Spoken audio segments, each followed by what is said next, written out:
네, 안녕하세요. 3월 25일 토요일 바이낸스 이더 BTC 가격 차트를 보고 알트코인의 타이밍을 재는 부분들에 대한 내용을 지금 계속 주중에 한 번씩 나오고 있습니다.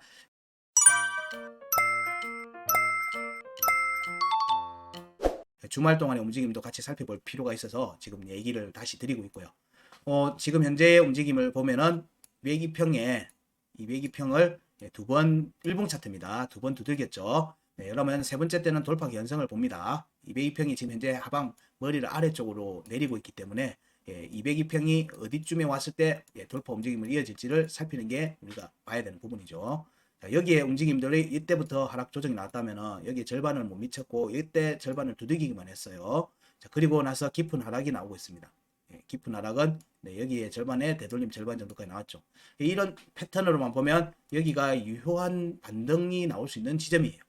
제가 미리 체크한 값들이기도 하지만 체크하지만 제가 주중에 얘기를 드렸던 부분들이 애매하다고 얘기를 드렸던 측면이 뭔가 하면 여기 종가가 깨진 상태에서 지금 반등이 나오고 있는 거예요. 종가가 깨진 상태에서 반등이 나오고 있어서 이런 경우에는 좀 제한된 반등으로 이어질 가능성이 높다. 앞으로 돌파를 해서 여기 지지받고 추가 상승으로 가는 것보다는 여기에서 저항을 받을 가능성을 좀 더 높게, 물론 여기서 반등 나와서 여기 가도 상승률이 엄청 높아요. 절대 작게 가는 게 아니에요.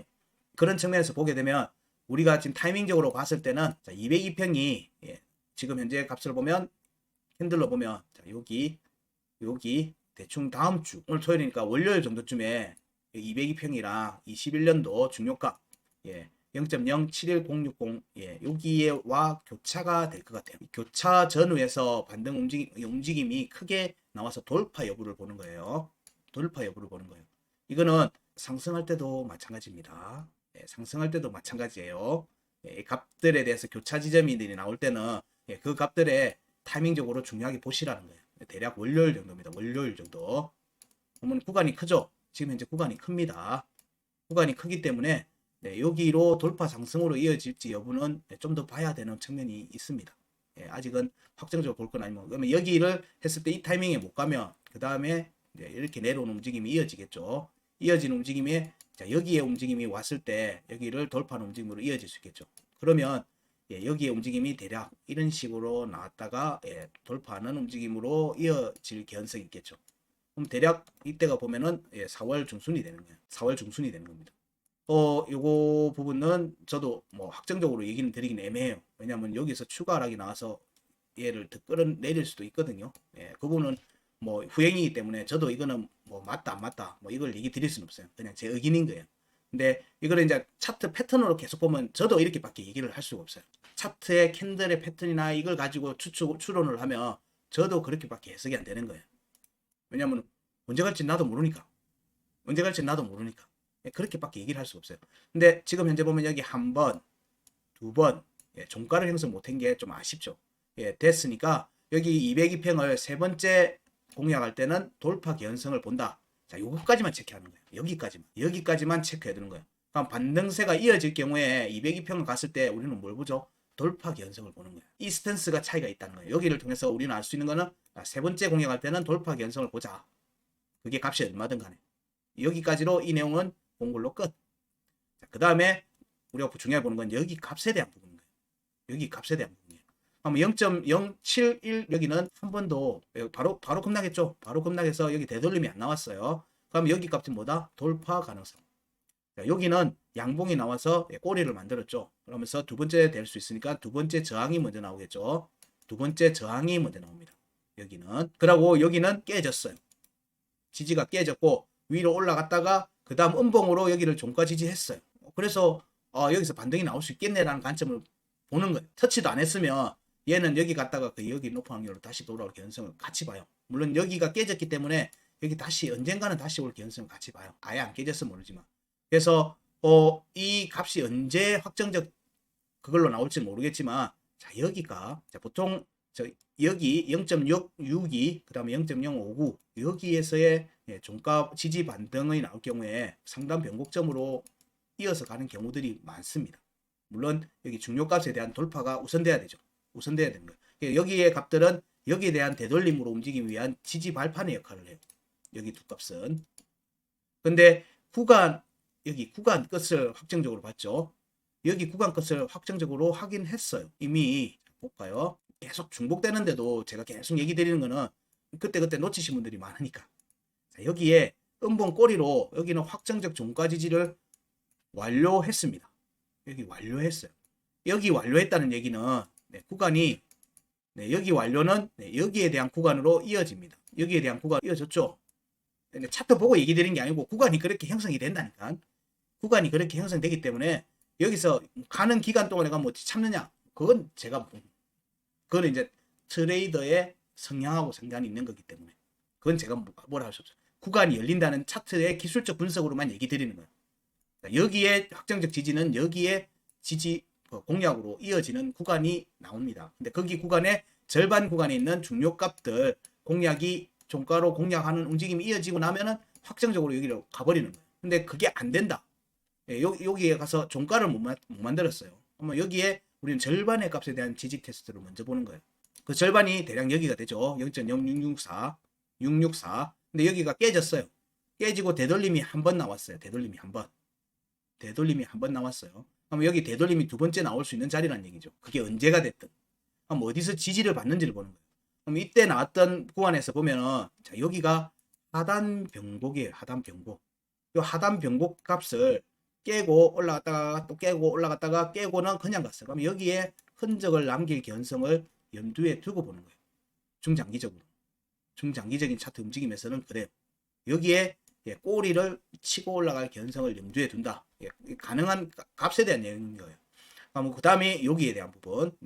0.058. 0.058 여기에 확정적 지지는 뭘까요? 위로 이더리움 최고점에 대한 공략 가능성을 열어두는 자리예요. 그래서 어차피 오는 거라면 어차피 조정을 받는 거라면 자, 여기에 흔적을 남겨다오. 여기는 확정적 종가 지지를 했으니까 여기는 확정적 종가 지지를 한 자리고요.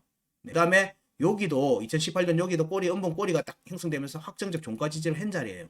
종가 지지를 했으니까 그 다음 위에 내려오는 움직임이 자, 여기와 여기에 구간 이탈값 확정적 종가 지지하고 위로 올라간 거니까 여기에 지지를 받아 일봉의 음봉 종가로 0.058073 종가 지지를 확정적으로 받는 게 베스트다는 거예요. 그러면 자, 여기도 흔적이 없었죠. 그럼 여기도 흔적을 남겼으면 좋겠다는 거예요. 그러면 자, 꼬리가 이렇게 쭉 내려왔다가 일봉이니까 쭉 말아 올려서 여기서 종가 지지를 하면 음봉이 딱 마감을 하는 거예요. 일봉 마감을. 그러면 이 두 값은 만족이 된 거예요. 근데 심지어 여기 위에까지 올라서 얘도 만족시켰다. 그러면 이 구간 세 개를 다 만족시킨 거예요. 다 만족시킨 거예요. 물론 그거는 종가가 나와봐야 저도 알아요. 만족시키는지 여부는. 근데 내가 타점을 잡아야 되는 관점에서는 내가 매매를 하는 관점에서는 자, 여기에 근처에 왔을 차트가 깨졌어요. 쭉 내려오면은 자, 여기에 근처에 왔을 때는 저라면 얘가 흔적을 남겨야 되는 구간이 여기 세 개라고 했잖아요. 세 개인데 여기 구간에 왔잖아. 나는 리스크에 대한 대비 측면에서 리스크 대비 수익률이라는 측면에서 저는 판단을 하는 거예요. 메리트 있는 자리다. 여기는 중장기적으로 메리트 있는 자리라고 해서 판단을 하는 겁니다. 값들을 공유해드리는 값들에서 여기가 반드시 온다 안 온다 이렇게 생각하시는 것은 너무 좀 협소하게 보시는 부분이고 차트가 거기 캔들이 그 밑에 내려왔다가 올라오는 과정이 지지 테스트라고 누누이 얘기 드리고 있어요. 매매 타점을 잡아야 되는 입장에서는 뭐가 거기 자리를 깨고 내려갔을 때 잡으면 이게 올라와서 여기 흔적 확인을 해야 되는 시간대가 있다면 언제 종가로 일봉 종가로 확인해야 되는 시간대가 있잖아요. 이게 만약에 아침 9시다. 근데 어제 뭐 새벽에 혹은 밤에 쭉 내려가. 아침 9시 여기 흔적을 여기에 대한 자리 싸움을 하러 아침 9시 여기까지 온다니까요. 그러면 난 여기서 사면 이미 여기를 먹고 들어가는 거예요. 타점에 대한 풀로도 이해를 하셔도 무방하다는 거예요. 그래서 현재 움직이면 여기 음봉 종가를 지지를 받았으니까 여기에 단기 움직임에 대한 부분들에 대한 지지는 받은 것 같다는 관점으로 얘기 드려요. 여기에 대한 음봉 종가 지지가 이루어지고 나면은 여기 두 값은 1차적으로 여기 중요값에 대한 회복 움직임을 살피는 거예요. 회복 움직임을 살피는 겁니다. 자, 여기에 근데 첫 번째 저항이 됐으니까 여기에 두 번째 저항이 잡힐 거라는 거 얘기 드렸고요. 그럼 여기에서 다시 또 조정이 받아질 개연성이 있다는 거예요. 여기가 첫 번째. 이게 두 번째, 여기는 없어. 그럼 여기에서 이렇게 갔다가 와도 무방하겠죠. 이렇게 와도 되고, 그럼 이것도 첫 번째가 되죠. 그럼 다음 주는 여기 세 번째, 여기 두 번째가 되니까 이것도 저항이 잡히면 이렇게 모양새가 나올 수가 있는 거예요. 예, 패턴이 만들어지는 거예요. 그래서 어디까지 얘가 이어갈지 여부는 자세히 봐야 되는 거예요. 근데 여기에 하락세를 끊으려고 하면 뭐다? 여기 절반의 위에 종가를 만들어야 돼요. 위에 절반 위에다가 종가를 만들어야 된다니까요. 예, 그 값 아래에 지금 얘가 있잖아요. 그럼 얘는 여기와 여기에 대한 지지, 이 두 개의 값은 여기에 대한 저항을 확인하는 게 우선 움직임이기 때문에, 자, 여기로의 반등이 유효하다라고 하면 여기와 여기에 대한 공략으로 이어질 개연성을 염두에 두고 본다. 얘가 지금 여기로 바로 오는지 여부는 저도 몰라요. 그건 저도 몰라요. 보통의 파동이 형성될 때, 뭐 엘리엇 파동을 얘기를 할 때 보통 1파, 2파, 3파 얘기를 하죠. 예, 그렇게 추론할 수 있어요. 예, 그렇게 추론할 수 있습니다. 저도 똑같이 그렇게 추론할 수 있어요. 예, 뭐 그런 추론 안 되는 게 아닌 거예요. 자, 여기에서만, 여기 구간에서만 본다도 너무 많이 얘기하네. 지루하죠. 빨리 끊을게. 자, 여기에 움직임에서 봐도 대략의 하락 추세선이 이렇게 형성되어 있어요. 뭐 하락 추세선을 뚫는 게 여기에 저항으로 본다면, 한번 페이크가 없다면 이렇게 해서 이렇게 받고 가는 경우가 있겠죠. 이런 패턴이 나올 수도 있는 거예요. 근데 여기서 페이크를 받으면 추가로 이어지겠죠. 그러면 지금 현재의 반등의 첫 파동에는 뭘 봐도 된다? 예, 여기를 봐도 된다는 거예요. 최대치는 여기를 보는 거고. 왜냐면 여기 절반에 대한 흔적을 남기려고 하는 움직임이 첫 번째 나왔고 두 번째가 나오는 구간이 여기 나올 거라는 거거든요. 불안할 필요가 없다는 거예요. 나중에는 하락이 나올 수도 있는데 이 첫 파동은 묻고 판단하자. 첫 파동은 묻고 판단하자. 얘가 돌파를 못할 것 같으면 여기에서 형성되어 있는 일봉의 5MA와 9MA를 터치도 못할 거예요. 요 반등 움직임이. 뭐 이런 움직임에서 꺾여버리면 그 종가를 확보를 못하고 꺾인다면은 추가 하락으로 이어질 수 있어요. 그 일봉이기 때문에 너무 서두르진 않아도 된다는 거예요. 매 일봉 마감을 보고 판단하시라. 이 정도로 얘기 드릴 수 있을 것 같습니다. 현재의 이더리움 비트마켓에, 비트코인 비트마켓에 있는 이더리움 BTC 차트의 일봉 차트 의견은, 자, 여기에 움직임, 여기 절반, 여기 하락분의 절반에 대한 확인 움직임이 나올 것 같고, 이 과정에서 여기 21년도 중요가 0.06642426에 대한 양봉 종가 형성하는지 여부를 보자. 그러면 여기가 첫 번째, 두 번째. 그러면 지금 현재 움직임이 이런 식이 나오는 거죠. 자, 여기서 움직임이 추가 움직임으로 가는 거는 그때 보고 판단. 그때 보고 판단인 거예요. 이 여기에서 막 밀릴 수도 있어요. 202평을 세 번째는 뚫으려고 하니까 이렇게 202평이 왔는데 202평 밑에서 탁 끊길 수도 있는 거예요. 그렇게도 볼 수 있기 때문에, 자, 요 움직임까지는 저도 몰라. 일단은 근데 여기는 일단 두 번째 공략이 나올 것 같다. 이 움직임이 여기까지 정도가 의견인 겁니다. 그리고 비트코인이 급등을 하는데 이더리움이 못 따라간다. 경우는 비트코인 차트에서는 이더 BTC 차트에서는 하락이 나옵니다. 그런 관점으로도 봅니다. 그래서 여기에 값들을 만족하는 움직임이 나왔을 때는 저는 이더리움에서는 찐 반등 움직임이 이제 나오는 타이밍이다. 찐 반등 타이밍이다라고 보는 거예요. 거기서는. 그래서 그게 값이 얼마인지는 몰라. 이건 비트코인 대비 상대적인 값이라서 원화 차트 값으로는 정확히 얼마가 될지는 알 수가 없어요. 비트코인 값에 따라서 틀리니까. 그때 환율에 따라서 틀리고 다 틀리기 때문에. 근데 여기에서는 중장기 반등으로 이어질 개연성이 아주 높은 자리다. 여기 자리에 실제 차트가 왔다. 그러면 저는 일단 대응을 하려고 합니다. 그 정도까지만 얘기 드릴게요. 자, 이더 BTC에 대한 부분도 살펴봤습니다. 고맙습니다.